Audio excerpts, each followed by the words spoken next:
দর্শক, মধ্যরাতে ঢাকা বিশ্ববিদ্যালয়ের শিক্ষার্থীরা ঢাকা বিশ্ববিদ্যালয়ের ভিসির যে বাসভবনের যে ফটকটি রয়েছে সেই বাসভবনের ফটকে তারা কিন্তু ভিসির ছবি এঁকে সেখানে শান্তি আমার হলে ককটেল, প্রশাসনের নাকে তেল এমন কিন্তু তারা লিখে রেখেছেন। সে সাথে আরও বিভিন্ন কিছু প্রতীকী তারা লিখছেন।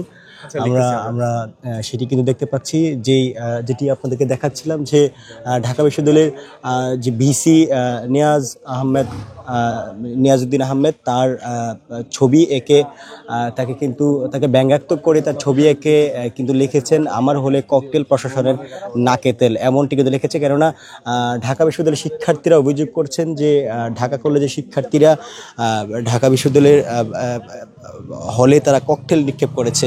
ওয়ালটন এখন দেশের সীমানা পেরিয়ে পৌঁছে গিয়েছে 50টিরও বেশি দেশে। ওয়ালটন, ঘরে ঘরে বিশ্বজুড়ে। আমরা এই মুহূর্তে দেখতে পাচ্ছি যে ঢাকা বিশ্ববিদ্যালয়ের শিক্ষার্থীরা তারা কিন্তু ভিসি স্যারের বাসভবনের যে ফটক রয়েছে সেই ফটকে তারা বিভিন্ন প্রতীকী তারা লিখছেন।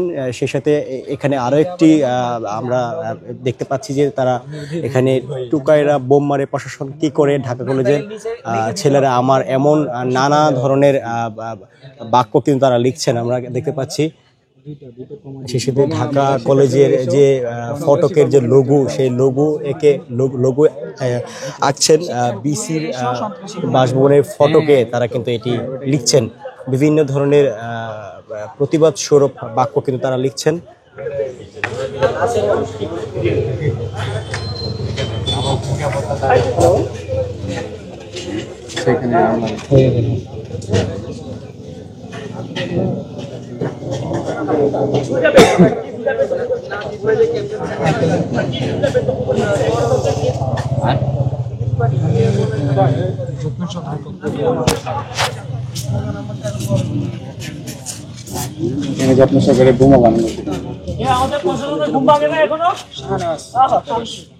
শাহনাজ ছাত্রাবাসে ঢাকা কলেজ কর্তৃক ককটেল নিক্ষেপ করা হয়েছে, এমন অভিযোগ কিন্তু ঢাকা বিশ্ববিদ্যালয়ের শিক্ষার্থীরা করছেন। সেই কারণে প্রশাসনিক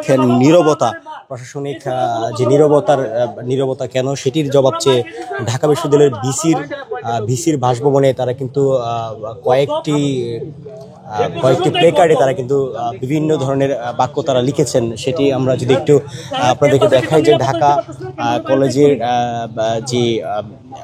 কলেজের লোগো এঁকে তারা কিন্তু এখানে বিভিন্ন ধরনের বাক্য তারা লিখেছেন। সেই সাথে ঠিক এই জায়গাতে ঢাকা বিশ্ববিদ্যালয়ের ভিসির ছবি তারা এঁকেছেন। সেই সাথে তারা কিন্তু এখানে কয়েকটি লাইন লিখেছেন, আমরা কিন্তু সেটি দেখতে পাচ্ছি।